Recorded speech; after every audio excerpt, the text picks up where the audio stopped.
യേശുക്രിസ്തുവിന്റെ നാമത്തിൽ സ്നേഹവന്ദനങ്ങൾ അറിയിക്കുന്നു. വീണ്ടും ചർച്ചിലെ വരുവാനും കൂട്ടായ്മ ആചരിക്കുവാനും ഒക്കെ ദൈവ സാഹചര്യങ്ങളെ ഒരുക്കാനായി ദൈവത്തിന് സ്തോത്രം ചെയ്യുന്നു. ദൈവവചന ചിന്തയ്ക്കായിട്ട് അല്പം വചനത്തിൽ നിന്ന് സംസാരിക്കാനായിരുന്നു. ഞാൻ കൂടുതലും ചർച്ചുമായിട്ട് ബന്ധപ്പെട്ട് ഒരു 3 വർഷത്തിൽ കൂടുതലായെന്ന് തോന്നുന്നു. നമ്മളെല്ലാവരും ഒരുപാട് ദൈവവചനത്തിന്റെ അടിസ്ഥാന കാര്യങ്ങൾ കൂടുതൽ ചിന്തിക്കുകയും കൂടുതൽ ധ്യാനിക്കുകയും ഓരോ ദിവസവും അതിനെപ്പറ്റി കൂടുതൽ പ്രബോധനങ്ങൾ കേൾക്കുകയൊക്കെ ചെയ്യുന്നവരാണ്. പക്ഷേ ദൈവം നമ്മൾ അടിസ്ഥാനത്തിൽ തന്നെ നിൽക്കാനല്ല ദൈവം എപ്പോഴും ആഗ്രഹിക്കുന്നത്. അടിസ്ഥാനത്തിൽ നിന്ന് നമ്മൾ പരിജ്ഞാനത്തിന്റെ തലത്തിലേക്ക് വളരുവാൻ ദൈവം ആഗ്രഹിക്കുന്നുണ്ട്. അതുമായിട്ട് ബന്ധപ്പെട്ട് കുറച്ച് കാര്യം സംസാരിക്കാനാണ് ആഗ്രഹിക്കുന്നത്. 1 യോഹന്നാന്റെ ലേഖനം അതിന്റെ 3-ാം അധ്യായം 10-ാമത്തെ വാക്യം. ദൈവത്തിന്റെ മക്കളാരെന്നും പിശാചിന്റെ മക്കൾ ആരെന്നും ഇതിനാൽ തെളിയുന്നു, നീതി പ്രവർത്തിക്കാത്തവൻ ആരും സഹോദരനെ സ്നേഹിക്കാത്തവനും ദൈവത്തിൽ നിന്നുള്ളവനല്ല. അപ്പോൾ ഇവിടെ യോഹന്നാൻ പറയുന്നത് പിശാചിന്റെ മക്കളും ദൈവത്തിന്റെ മക്കളും എങ്ങനെ അറിയാം? അത് നീതി പ്രവർത്തിക്കാത്തവൻ സഹോദരനെ സ്നേഹിക്കാത്തവനും ദൈവത്തിൽ നിന്നുള്ളവനല്ല. പലപ്പോഴും ഈ വളർച്ചയുടെ ആദ്യ ഘട്ടങ്ങളിൽ നമ്മളിൽ നയിക്കുന്ന ആത്മാവിനെ മനസ്സിലാക്കാൻ ഭയങ്കര പാടാണ്. അടിസ്ഥാന സമയത്ത് എല്ലാം ഒരേപോലെ ഇരിക്കും. കർത്താവ് ഒന്ന്, പ്രത്യാശ ഏകദേശം ഒന്ന്. പക്ഷെ വളർന്നു വരുമ്പോൾ ബലം കാഴ്ച തുടങ്ങുമ്പോഴാണ് നമുക്ക് മനസ്സിലാകുന്നത് ഏത് ആത്മാവിനാൽ വ്യാപരിക്കപ്പെടുന്നു എന്നുള്ളത്. സ്നേഹമെന്ന ബലം ഉണ്ടായി വരുന്നുണ്ടെങ്കിൽ വിത്തുള്ളിലുണ്ട്, ജീവനുള്ളിലുണ്ട് എന്നാണ് അർത്ഥം. എത്രയൊക്കെ ശ്രമിച്ചിട്ടും പക മാത്രമാണ് പുറത്തു വരുന്നതെങ്കിൽ അദ്ദേഹത്തിന് പറഞ്ഞിട്ട് കാര്യമില്ല ആ വ്യക്തി. പക്ഷെ അവരുടെ ഉള്ളിൽ ജീവനില്ലാത്തത് കൊണ്ടാണ്, അവരുടെ ഉള്ളിൽ ദൈവത്തിന്റെ ആത്മാവ് ഇല്ലാത്തത് കൊണ്ടാണ്. അപ്പോൾ ദൈവത്തിന്റെ ആത്മാവ് ഉണ്ട് എങ്കിൽ, ആ വിത്ത് വീണിട്ടുണ്ട് എങ്കിൽ, ജീവൻ വീണിട്ടുണ്ട് എങ്കിൽ ഈ സ്നേഹം എന്നത് നമ്മളിൽ പുറത്തു വരേണ്ടതാണ്. ഇവിടെ 2 രീതിയിലാണ് പറയുന്നത്. നീതി പ്രവർത്തിക്കാത്തവൻ ആരും സഹോദരനെ സ്നേഹിക്കാത്തവനും എന്നാണ് പറയുന്നത്. നീതി പ്രവർത്തിക്കാത്തവനും സഹോദരനെ സ്നേഹിക്കാത്തവനും എന്നാണ്. പലപ്പോഴും ബൈബിളില് പുതിയ നിയമത്തിൽ നോക്കുമ്പോൾ ഇവിടെ ഈ നീതി എന്നുള്ള വാക്ക് ഗ്രീക്കില് ഡിക്കായോസൂനെ എന്നുള്ള ഒരു വേർഡാണ് ഇവിടെ ഉപയോഗിച്ചിരിക്കുന്നത്. ബൈബിൾ പുതിയ നിയമത്തിൽ ഉപയോഗിക്കുന്ന നീതി എന്നുള്ളതെല്ലാം ഈ ഒരു വേർഡ് തന്നെയാണ് ഉപയോഗിച്ചിരിക്കുന്നത്. നീതി എന്ന് പറഞ്ഞിട്ട് അതുപോലെ തന്നെ സ്നേഹത്തെ പറ്റിയും പറയുന്നുണ്ട്. നീതി പ്രവർത്തിക്കാത്തവനും സഹോദരനെ സ്നേഹിക്കാത്തവനും എന്നാണ് പറയുന്നത്. പുതിയ നിയമത്തിൽ നീതി എന്നുള്ളത് നമ്മൾ നോക്കുമ്പോൾ ദൈവ സ്നേഹം തന്നെയാണ്, അല്ലേ? സഹോദരനെ സ്വന്തം ജീവനെ കൊടുക്കുന്നത് തന്നെയാണ് നീതിയായിട്ട് ക്രിസ്തു നമുക്ക് വെളിപ്പെടുത്തിയിട്ടുള്ളത്. അപ്പോൾ നീതി പ്രവർത്തിക്കാത്തവൻ സ്നേഹിക്കാത്തവൻ എന്ന് പറയുമ്പോൾ അവിടെ ഈ ദൈവസ്നേഹം എന്നുള്ള നീതിയെ പറ്റി തന്നെയാണ് പറയുന്നത്. അപ്പോൾ ഇവിടെ നീതി പ്രവർത്തിക്കാത്തവനും ആരും സഹോദരനെ സ്നേഹിക്കാത്തവനും ദൈവത്തിൽ നിന്നുള്ളവനല്ല എന്നുള്ള വാക്യം പറയുന്നത്. അപ്പോൾ പലപ്പോഴും നമ്മൾ കൂടുതലും ഞാൻ കേട്ടിട്ടുള്ള നമ്മളുടെ ഇടയിൽ തന്നെ കൂടുതൽ കേട്ടിട്ടുള്ള ഒരു കാര്യമാണ് ദൈവം സ്നേഹം തരണ്ടേ എന്നുള്ളത്. നമ്മുടെ ഉള്ളിൽ ദൈവസ്നേഹം തന്നിട്ടില്ലേ? ദൈവം സ്നേഹം തന്നിട്ടില്ലെങ്കിൽ നമ്മൾ ഒരു ദൈവത്തിന്റെ ഒന്നെങ്കിൽ മകനല്ല, മകളല്ല, ദൈവത്തെ നമ്മളും സ്നേഹിക്കുന്നില്ലെന്നാണ്. ദൈവം നമ്മളെ ആദ്യം സ്നേഹിച്ച് ദൈവസ്നേഹം നമ്മുടെ ഉള്ളിൽ തന്നതുകൊണ്ടാണ് നമ്മൾ ദൈവത്തെ സ്നേഹിക്കുന്നത്. അപ്പോൾ ദൈവസ്നേഹം നമ്മുടെ ഉള്ളിൽ ഉണ്ടെങ്കിൽ തീർച്ചയായും അത് സഹോദരനോട് കാണണം, അല്ലേ? അല്ലെങ്കിൽ കള്ളനാകുന്നു എന്നാണ് ദൈവവചനം പറയുന്നത്. അപ്പോൾ ദൈവം സ്നേഹം തന്നിട്ടില്ല എന്ന് ഒരു വീട്ടിൽ ജനിച്ചൊരു വ്യക്തിക്ക്, അങ്ങനെ ഉറപ്പുള്ള ഒരു വ്യക്തിക്ക് ഒരിക്കലും പറയാൻ കഴിയുന്നതല്ല. അപ്പോൾ ദൈവം നമ്മുടെ ഉള്ളിൽ സ്നേഹം തന്നിരിക്കുന്നു. റോമാലേഖനം 5:5 പറയുന്നു, ദൈവസ്നേഹം തന്റെ പരിശുദ്ധാത്മാവിനാൽ നമ്മുടെ ഹൃദയങ്ങളിൽ പകർന്നിരിക്കുന്നു എന്നാണ്. അപ്പോൾ ദൈവസ്നേഹം നമ്മുടെ ഉള്ളിൽ ഉണ്ടെങ്കിൽ തീർച്ചയായിട്ടും ഈ സ്നേഹം ദൈവത്തിന്റെ ആത്മാവിനാൽ നമ്മുടെ ഉള്ളിൽ നിക്ഷേപിച്ചിരിക്കുന്നു എന്നുള്ളതാണ് അർത്ഥം.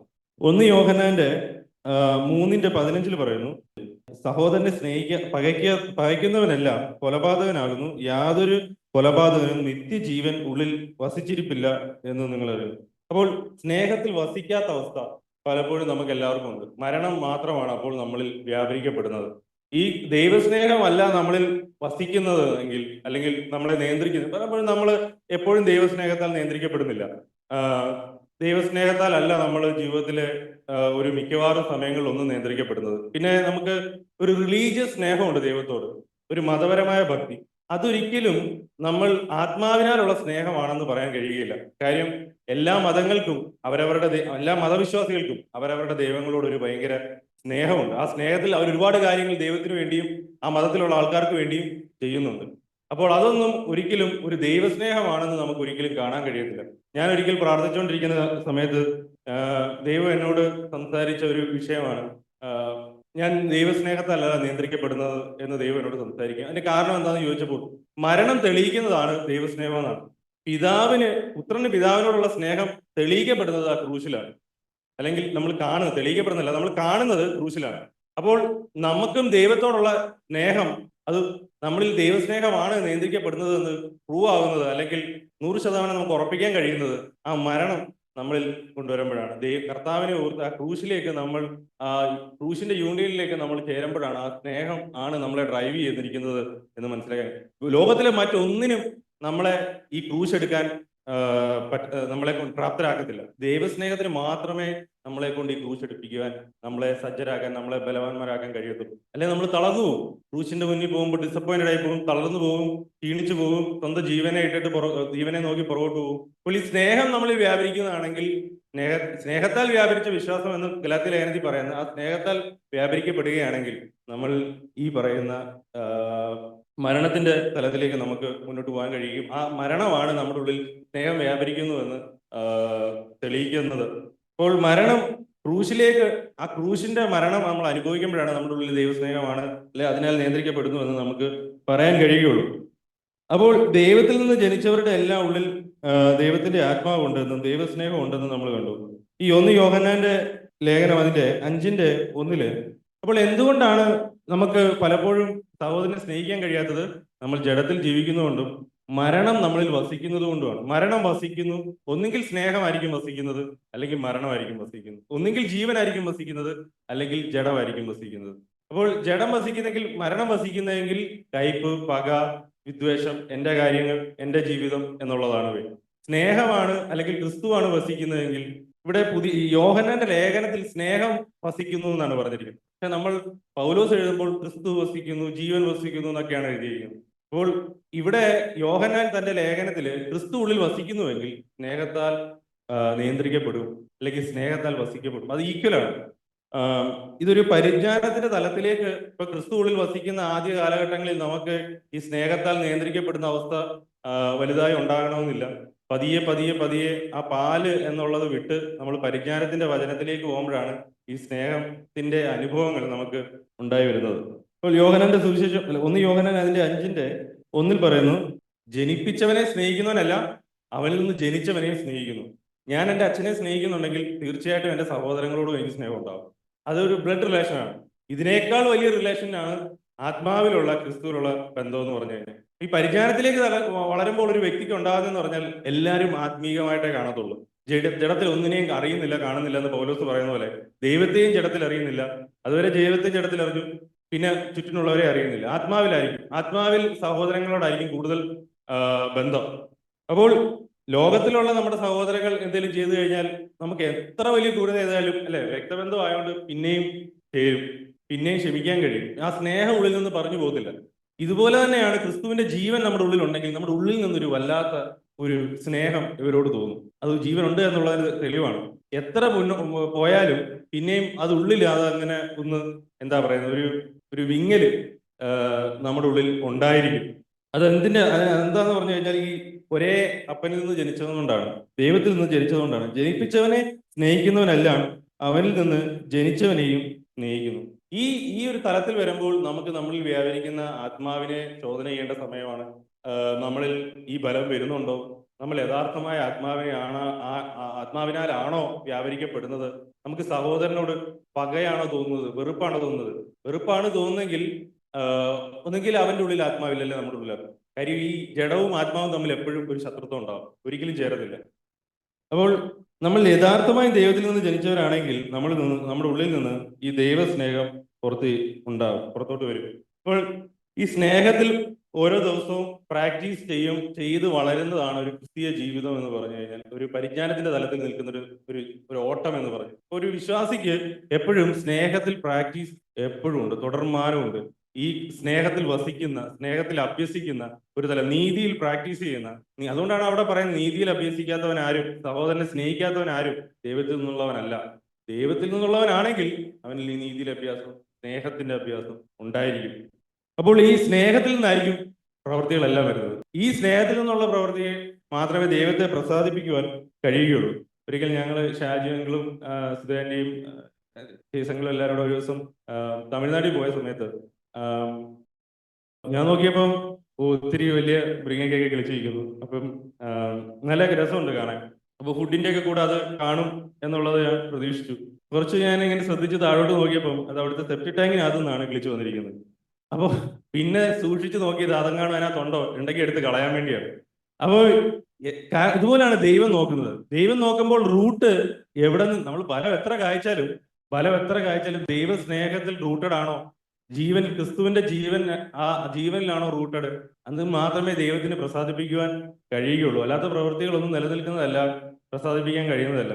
അപ്പൊ ഫലങ്ങൾ പലതായിരിക്കും, പക്ഷെ എൻ്റെ എല്ലാ രസം ഒന്നായിരിക്കും, സ്നേഹമായിരിക്കും. നമ്മള് സ്വീറ്റ്സ് നോക്കുമ്പോൾ പലതരം സ്വീറ്റ്സ് ഉണ്ട്, ലഡു, ജിലേബി. അപ്പോൾ ഈ സ്വീറ്റ്സിനകത്തെല്ലാം കോമൺ ആയിട്ട് നിൽക്കുന്ന എന്താണ്? മധുരമാണ്, ഷുഗർ. അപ്പോൾ ഇതുപോലെ തന്നെ നമ്മളിൽ വരുന്ന പ്രവൃത്തികളെല്ലാം നിൽക്കേണ്ട രസം എന്താണ്? സ്നേഹമാണ്.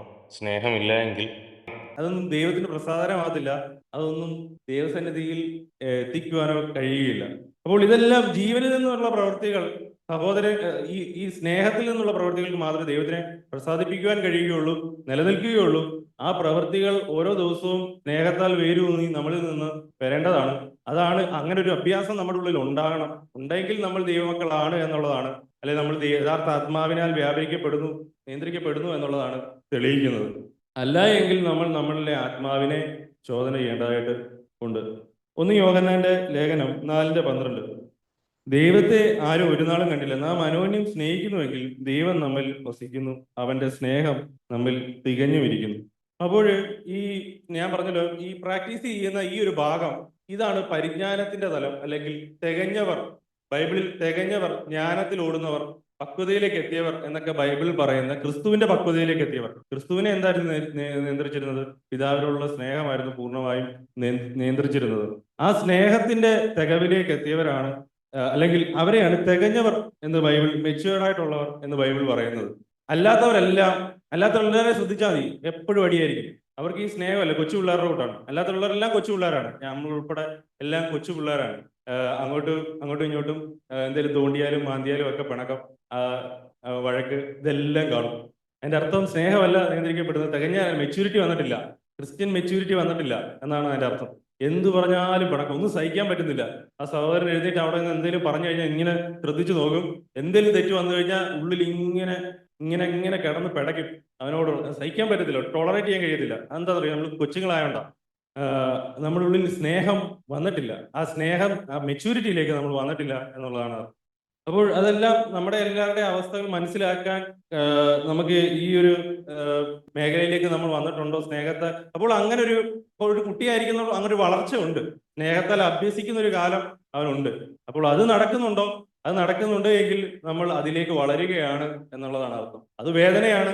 കുട്ടിയായിരിക്കും, കുട്ടിയോട് അടക്കി അവിടെ ഇരുത്തുമ്പോൾ, അല്ലെങ്കിൽ സ്നേഹത്താൽ നിയന്ത്രിക്കപ്പെടുമ്പോൾ നമുക്ക് പെട്ടെന്ന് സഹിക്കേണ്ടി വരും. അല്ല, നമ്മുടെ ജഡം ഭയങ്കര വേദനിക്കും, നമ്മുടെ ജഡം സഹിക്കാൻ പറ്റാത്ത രീതിയിലേക്ക് വരും, നമ്മൾ മരണം അനുഭവിക്കേണ്ടി വരും. അപ്പോൾ ആദ്യം ഭയങ്കര പെയിൻഫുൾ ആണ്. ആദ്യം എന്നല്ല, എപ്പോഴും സ്നേഹിക്കുമ്പോൾ ഒരു, അല്ലെ, ആരാണ്ട് പറഞ്ഞല്ലോ, വില കൊടുക്കാതെ നമുക്ക് ആരെയും സ്നേഹിക്കാൻ കഴിയത്തില്ല എന്ന് പറയുന്ന പോലെ, ഈ ക്രിസ്തീയ ജീവിതത്തിന്റെ സ്നേഹത്തിന്റെ വില എന്ന് പറഞ്ഞാൽ നമ്മുടെ ജീവനാണ്. അതാണ്, നമ്മുടെ ജീവൻ കൊടുക്കാതെ, അല്ലെ ജീവൻ വെക്കാതെ നമുക്ക് ക്രിസ്തുവിന്റെ സ്നേഹം ഒരിക്കലും ഒരാളെ സ്നേഹിക്കുവാനോ കഴിയുകയില്ല. അതുപോലെ അതൊരു പരിജ്ഞാനത്തിന്റെ ഓട്ടമാണ്, അതിലേക്കാണ് ഓരോ വ്യക്തികളും എത്തിച്ചേരേണ്ടത്. കൊലോസി ലേഖനം അതിന്റെ 4-ാം അധ്യായം 12-ാമത്തെ വാക്യം. ഈ തികഞ്ഞവർ എന്ന് ഞാൻ പറയാൻ കാര്യം എന്ന് പറഞ്ഞു കഴിഞ്ഞാൽ, എബ്രായ ലേഖനം 5-ാം അധ്യായം 14-ാമത്തെ വാക്യത്തിനകത്ത് ഈ തികഞ്ഞവരെ പറ്റിയും അവർ നീതിയിൽ അഭ്യസിക്കുന്നവരാണെന്നും പറയുന്നുണ്ട്. അപ്പോൾ തികഞ്ഞവരുടെ സ്വഭാവത്തിന്റെ പ്രത്യേകതയാണ് അവർ നീതിയിൽ അഭ്യസിക്കുന്നവരായിരിക്കും, അവർ ഈ സ്നേഹം എന്ന നീതിയിൽ അഭ്യാസം പ്രാപിച്ചവരായിരിക്കും. അപ്പൊ ഇങ്ങനെയുള്ളവർക്ക്, തികഞ്ഞവർക്ക് എന്താ ഒരു പ്രത്യേകത ഇവിടെ പൗലോസ് പറയുന്നത്? എന്താ പറയുന്നത്? ദൈവഹിതം സംബന്ധിച്ചൊക്കെയും പൂർണ്ണ നിശ്ചയമുള്ളവരായി നിൽക്കേണ്ടത്. ഇപ്പം തികഞ്ഞവരും ദൈവഹിതം സംബന്ധിച്ച് പൂർണ്ണ നിശ്ചയമുള്ളവർ. അപ്പൊ തികഞ്ഞവർക്ക് ദൈവത്തിന്റെ ഹൃദയം മനസ്സിലാക്കാൻ കഴിയും, ദൈവത്തിന്റെ ഹിതം മനസ്സിലാക്കാൻ കഴിയും. ഈ സ്നേഹത്താൽ നിയന്ത്രിക്കപ്പെടുന്നവർക്ക്, നീതി പ്രാക്ടീസ് ചെയ്യുന്നവർക്ക്, അവർക്ക് ഈ ദൈവഹിതം തിരിച്ചറിയാൻ കഴിയത്തുള്ളൂ, അവർക്ക് ഈ ദൈവത്തിന്റെ ഇഷ്ടം എന്തെന്ന് മനസ്സിലാക്കാൻ കഴിയത്തുള്ളൂ. അതൊരു വലിയ ഒരു നമുക്കെപ്പോഴും സംശയം തോന്നിയ ഒരു ഏരിയയാണ്. കാര്യം ഈ നീതിയിൽ അഭ്യസം എബ്രായ ലേഖനം അതിന്റെ 5-ാം അധ്യായം ഒന്ന് വായിക്കാം, 5-13. പാൽ കുടിക്കുന്നവൻ എല്ലാം നീതിയുടെ വചനത്തിൽ പരിചയമില്ലാത്തവനത്രേ. അവൻ ശിശുവല്ലോ. കട്ടിയായുള്ള ആഹാരം നന്മതിന്മകളെ തിരിച്ചറിയുവാൻ തഴക്കത്താൽ അഭ്യസിച്ച ഇന്ദ്രിയങ്ങളുള്ളവരായി പ്രായം തികഞ്ഞവർക്കേ പറ്റുകയുള്ളൂ. ആ തഴക്കത്തിൽ അഭ്യസം പ്രാപിച്ച ഇന്ദ്രിയങ്ങളുള്ളവർ നന്മ തിന്മകളെ പറ്റി അല്ലെ കട്ടിയായുള്ള ആഹാരം നന്മ തിന്മകളെ തിരിച്ചറിയുവാൻ തഴക്കത്തിൽ അഭ്യസിച്ച ഇന്ദ്രിയങ്ങളുള്ളവരായി ഇങ്ങനെ പ്രായം തികഞ്ഞവർ ഈ സ്നേഹത്തിൽ നീതിയുടെ വചനം സംബന്ധിച്ച് അഭ്യസിക്കുന്നവർ പ്രായം തികഞ്ഞവർ ഇവർക്ക് ഈ ദൈവത്തിന്റെ ഹിതവും അവരുടെ ഇന്ദ്രിയങ്ങൾ ഭയങ്കര ആക്റ്റീവ് ആയിരിക്കും. അതായത് അകത് മനുഷ്യന്റെ ഇന്ദ്രിയം, നമ്മുടെ പുറം മനുഷ്യന്റെ ഇന്ദ്രിയമാണ് ഭയങ്കര ആക്റ്റീവ് ആയിരിക്കുന്നത്. കാര്യം നമ്മുടെ അകം മനുഷ്യനെ തൊടുമ്പോഴാണോ വേദന എടുക്കുന്നത്, അടിക്കുമ്പോഴാണോ വേദന എടുക്കുന്നത്, പുറം മനുഷ്യനെ അടിക്കുമ്പോഴാണോ. നമ്മുടെ സഹോദരങ്ങൾ നമ്മുടെ ജഡത്തെ പറ്റി എന്തെങ്കിലും പറയുമ്പോഴാണ് നമുക്ക് പെട്ടെന്ന് വേദന എടുക്കുന്നത്. അതോ നമുക്ക് അത് വലിയ കൂസലില്ലെങ്കിൽ നമ്മുടെ അകം മനുഷ്യൻ ഭയങ്കര സ്ട്രോങ് ആണെന്നാണ് എൻ്റെ അർത്ഥം. അപ്പോൾ അങ്ങനൊരു അതൊരു വളർച്ചയിലേക്ക് നമ്മൾ വരുമ്പോഴാണ്, ആ നീതിയിൽ അഭ്യസിച്ച് ആ പക്വതയിലേക്ക് വരുമ്പോഴാണ് നമുക്ക് ഈ മാറ്റങ്ങൾ ഉണ്ടാകുന്നത്. അപ്പോൾ ഈ കട്ടിയായുള്ള ആഹാരം നന്മ തിന്മകളെ തിരിച്ചറിയാൻ തഴക്കത്തിൽ അഭ്യസിച്ച ഇന്ദ്രിയങ്ങളുള്ളവരെ. അപ്പൊ ഈ ഇന്ദ്രിയങ്ങളുള്ളവർക്ക് അകമനുഷ്യന് ദൈവത്തിന്റെ ഹിതം അറിയാം, പൂർണ്ണ നിശ്ചയമുണ്ട് എന്താണ് ദൈവഹിതം എന്നുള്ളത്. അപ്പോൾ ഇങ്ങനെയുള്ളവർ ദൈവഹിതത്തെ സംബന്ധിച്ച് പൂർണ്ണ നിശ്ചയമുള്ളവർ ആയിരിക്കും എന്നാണ് കൊലോസി ലേഖനത്തിൽ നമുക്ക് കാണാൻ കഴിയുന്നത്.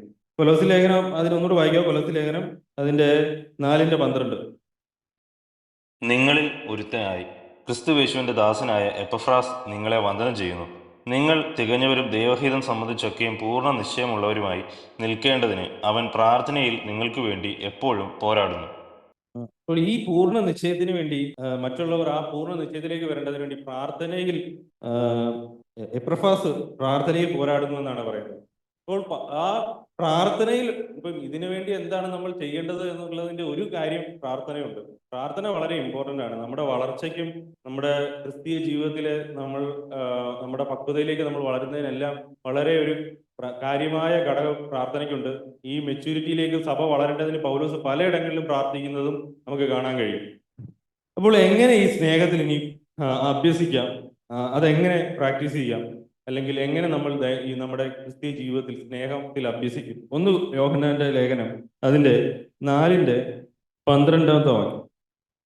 ദൈവത്തെ ആരും ഒരു നാളും കണ്ടിട്ടില്ല. നാം അന്യോന്യം സ്നേഹിക്കുന്നുവെങ്കിൽ ദൈവം നമ്മിൽ വസിക്കുന്നു, അവന്റെ സ്നേഹം നമ്മിൽ തികഞ്ഞുമിരിക്കുന്നു. അപ്പോൾ ദൈവസ്നേഹം നമ്മിൽ ദൈവത്തെ ആരും ഒരു നാളും കണ്ടിട്ടില്ല. നാം അന്യോന്യം സ്നേഹിക്കുന്നുവെങ്കിൽ ദൈവം നമ്മിൽ വസിക്കുന്നു. അപ്പോൾ സ്നേഹിക്കപ്പെടുന്ന അവസ്ഥയാണ് ഇവിടെ വസിക്കുക എന്നുള്ളത് കൊണ്ട് അർത്ഥമാക്കുന്നത്. അതായത് സ്നേഹം അങ്ങോട്ടും ഇങ്ങോട്ടും നൽകപ്പെടുന്നുണ്ട്, കൊടുക്കൽ വാങ്ങൽ നടക്കപ്പെടുന്ന അവസ്ഥയാണ് വസിക്കുക എന്നുള്ളത്. അങ്ങനെയുള്ള അവസ്ഥയിൽ ദൈവസ്നേഹം നമ്മളിൽ തികഞ്ഞിരിക്കുന്നു എന്നാണ് പറയുന്നത്. അപ്പോൾ ഇവിടെ ദൈവത്തെ ആരും ഒരു നാളും കണ്ടില്ല, നാം അന്യോന്യം സ്നേഹിക്കുന്നുവെങ്കിൽ ദൈവം നമ്മിൽ വസിക്കുന്നു. ക്രൈസ്റ്റ് ഇൻ മീ, ദൈവം എന്നിൽ വസിക്കുന്നു എന്നാണ്. ഇനി അതിന്റെ 16-ാമത്തെ വാക്യത്തിലേക്ക് വരുമ്പോൾ ഒന്ന് വായിക്കുക. 16-ാമത്തെ വാക്യം. ഇങ്ങനെ ദൈവത്തിന് നമ്മോടുള്ള സ്നേഹത്തെ നാം അറിഞ്ഞും വിശ്വസിച്ചുമിരിക്കുന്നു. ദൈവം സ്നേഹം തന്നെ. സ്നേഹത്തിൽ വസിക്കുന്നവൻ ദൈവത്തിൽ വസിക്കുന്നു, ദൈവം അവനിലും വസിക്കുന്നു. അപ്പോൾ ദൈവത്തിൽ വസിക്കുന്ന അവസ്ഥ ഇവിടെ രണ്ട് കാര്യങ്ങളാണ്. 4:12 ദൈവം സ്നേഹം നമ്മളിൽ വസിക്കുന്നതും 4:16 സ്നേഹത്തിൽ നമ്മൾ വസിക്കുന്നതുമായ കാര്യമാണ് പറയുന്നത്. അപ്പോൾ സ്നേഹത്തിൽ വസിക്കണം എന്നുള്ളതാണ് പറയുന്നത്. എങ്ങനെയാണ് സ്നേഹത്തിൽ വസിക്കുന്നത്? ഈ വസിക്കുക എന്നുള്ള വേർഡ് ഇവിടെ പൗലോസ് തന്നെ വേറൊരിടത്ത് പറയുന്നുണ്ട്. ക്രിസ്തു വിശ്വാസത്താൽ ഞങ്ങൾ വസിക്കേണ്ടതിന് വരം നൽകണമെന്ന് പ്രാർത്ഥിക്കുന്നുണ്ട്. വസിക്കുക എന്ന് പറഞ്ഞു കഴിഞ്ഞാൽ പാർപ്പിടമായി മാറുക, ഒരു വീടായി മാറുക. അതായത് ദൈവസ്നേഹം നമുക്കൊരു പാർപ്പിടമായി മാറണം. നമ്മൾ ഉറങ്ങുന്നതും കിടക്കുന്നതും നടക്കുന്നതും ചിന്തിക്കുന്നതും എല്ലാം ഈ സ്നേഹം എന്ന പാർപ്പിടത്തിനകത്ത് നിന്നായിരിക്കണം. അപ്പോൾ അങ്ങനെയാണ് വസിക്കുന്നത്, ദൈവസ്നേഹത്തിൽ വസിക്കപ്പെടുന്നത്. അപ്പോൾ എന്ത് ചെയ്താലും ഈ ഭവനത്തിന് പുറത്തു പോകത്തില്ല. സ്നേഹം എന്ന ആ ഭവനത്തിന് പുറത്തു പോകത്തില്ല, എപ്പോഴും ഇതിനകത്തായിരിക്കും. അപ്പൊ സ്നേഹത്തിൽ വസിക്കുക എന്ന് പറഞ്ഞു കഴിഞ്ഞാൽ ഇതൊരു പാർപ്പിടമായി മാറുക. ദൈവസ്നേഹം നമ്മൾ വസിക്കുന്ന ഒരു പാർപ്പിടമായി, അല്ലെ? ദൈവസ്നേഹത്തിൽ വേരൂന്നി, അപ്പോൾ ഈ സ്നേഹത്തിൽ വേരൂന്നി, സ്നേഹത്തിൽ റൂട്ടഡായി, സ്നേഹത്തിൽ കിടന്നു, സ്നേഹത്തിൽ നടന്നു, സ്നേഹത്തിൽ സഞ്ചരിച്ച്, ഇതിലെല്ലാം നമ്മളെ എല്ലാം നിയന്ത്രിക്കുന്നത് ഈ സ്നേഹം എന്ന ഈ ഭവനമാണ്. ഇതിനകത്ത് നിന്ന് പുറത്തോട്ട് പോകാത്ത അവസ്ഥയാണ് സ്നേഹത്തിൽ വസിക്കപ്പെടുക എന്ന് പറഞ്ഞു കഴിഞ്ഞാൽ. അപ്പോൾ ഈ ഭവനത്തിൽ വസിക്കാൻ കഴിയാത്ത അവസ്ഥയുണ്ട്. അത് ഏതവസ്ഥയാണെന്നറിയോ? ഒന്ന് യോഹന്നാന്റെ ലേഖനം അതിന്റെ 3:17. എന്നാൽ ഈ ലോകത്തിലെ വസ്തുവക ഉള്ളവൻ ആരെങ്കിലും തന്റെ സഹോദരന് മുട്ടുള്ളത് കണ്ടിട്ട് അവനോട് മനസ്സലിവ് കാണിക്കാഞ്ഞാൽ ദൈവത്തിൻ്റെ സ്നേഹം അവനിൽ എങ്ങനെ വസിക്കും? കുഞ്ഞുങ്ങളെ, നാം വാക്കിനാലും നാവിനാലുമല്ല, പ്രവൃത്തിയാലും സത്യത്തിലും തന്നെ സ്നേഹിക്കുക. ദൈവത്തിന്റെ സ്നേഹം അവനിൽ എങ്ങനെ വസിക്കും? അപ്പോൾ എപ്പോഴും ഇവിടെ ഇവിടെ എന്താ പ്രശ്നം? ഇവിടെ സ്വന്തം ജീവിതമാണ് പ്രശ്നം. ഈ ദൈവസ്നേഹത്തിനെതിരെ നിൽക്കുന്നത് സ്വന്തം നിലനിൽപ്പാണ്, സ്വന്തം ജീവിതമാണ്. സ്വന്തം ജീവിതം അന്വേഷിക്കുന്ന ഒരു വ്യക്തി, ആ സെൽഫ് സെന്റേഡ് ആയിട്ടുള്ള ഒരു വ്യക്തിക്ക് ഒരിക്കലും ദൈവസ്നേഹത്തിൽ വസിക്കാൻ കഴിയത്തില്ല. അവൻ എപ്പോഴും ഈ പാർപ്പിടത്തിന് പുറത്തായിരിക്കും, അല്ലേ? എന്നാൽ ഈ ലോകത്തിലെ വസ്തുവക ഉള്ളവൻ ആരെങ്കിലും തന്റെ സഹോദരന് മുട്ടുള്ളത് കണ്ടിട്ട് അവനോട് മനസ്സലിവ് കാണിക്കാഞ്ഞാൽ ദൈവത്തിന്റെ സ്നേഹം അവനിൽ എങ്ങനെ വസിക്കും എന്നാണ് ചോദിക്കുന്നത്. അപ്പോൾ എങ്ങനെ ദൈവത്തിന്റെ സ്നേഹം അവനിൽ വസിക്കും, അല്ലെങ്കിൽ അവൻ എങ്ങനെ ദൈവസ്നേഹത്തിൽ വസിക്കപ്പെടും? 19-ാമത്തെ വാക്യം, അല്ല 18-ാമത്തെ വാക്യം. കുഞ്ഞുങ്ങളെ, നാം വാക്കിനാലും നാവിനാലും അല്ല, സ്നേഹം സ്നേഹം സ്നേഹം എന്ന് നമ്മൾ നാക്കിനാലും അല്ലെ, അങ്ങനല്ലേ, വാക്കിനാലും നാവിനാലുമല്ല, പ്രവൃത്തിയിലും സത്യത്തിലും സ്നേഹിക്കുക. അപ്പോൾ ഇതിൽ പ്രാക്ടീസ് ചെയ്യേണ്ട ഒരു ആവശ്യം എല്ലാ ക്രിസ്ത്യാനിയുടെ നമ്മൾ ഉൾപ്പെടെ എല്ലാവർക്കും ആവശ്യമാണ്. അത് ആ ഒരു നീതിയുടെ അഭ്യാസത്തിലേക്കാണ് കർത്താവ് നമ്മുടെ ആ പക്വതയുടെ തകവിലേക്ക് നമ്മൾ വളരുവാൻ ദൈവം വെച്ചിരിക്കുന്ന വഴി എന്ന് പറഞ്ഞു കഴിഞ്ഞാൽ, എബ്രായ ലേഖനം 6:1. ഈ കൊരിന്ത്യ സഭയ്ക്ക് ഈ പല കൃപാവരങ്ങളുടെ എല്ലാം കംപ്ലീറ്റ് അവർക്കുണ്ടായിരുന്നു. കൃപാവരങ്ങളെല്ലാം നിറഞ്ഞവരായിരുന്നു. പക്ഷെ അവരെ പൗലോസ് ഒന്ന് കൊരിന്ത്യ ലേഖനത്തിൽ ജഡീകന്മാരെ എന്ന പോലെ നിങ്ങളോട് സംസാരിക്കാൻ ആഗ്രഹിക്കുന്നു. നിങ്ങൾക്ക് ഈ പാലാണ് വീട്, നിങ്ങൾ ഇത് എങ്ങോട്ട് പോകുന്നു എന്നുള്ള ഫൗണ്ടേഷൻ പിന്നെയും പറയേണ്ടതായിട്ട് വരുന്നു. എന്റെ കാര്യം എന്താ? ഈ സ്നേഹം എന്നത് അവരിൽ വസിക്കപ്പെടുന്നില്ല എന്നുള്ളതാണ്. എബ്രായ ലേഖനം അതിന്റെ 6:1 ക്രിസ്തുവിനെ പറ്റിയുള്ള ആദ്യ വചനം വിട്ട് വിശ്വാസം, രക്ഷ, മാനസാന്തരം, ന്യായവിധി എന്നിവയുള്ള അടിസ്ഥാനം വിട്ട് ഈ പരിജ്ഞാന പൂർത്തിയിലേക്ക് നമ്മൾ എത്തേണ്ടതാണ്. ഈ തഴക്കത്തിൽ അഭ്യസം പ്രാപിച്ച നീതിയുടെ ഞാൻ അധികം എങ്ങും കേട്ടിട്ടില്ല ഈ നീതിയുടെ വചനത്തിലുള്ള അഭ്യാസത്തെ പറ്റിയും എങ്ങും എവിടെയെങ്കിലും പറയുന്നതായിട്ട്. കാര്യം എല്ലാവരും ഈ ഒരു ഫൗണ്ടേഷനിൽ സംസാരിക്കുന്നതാണ് കൂടുതലും കേട്ടിട്ടുള്ളത്.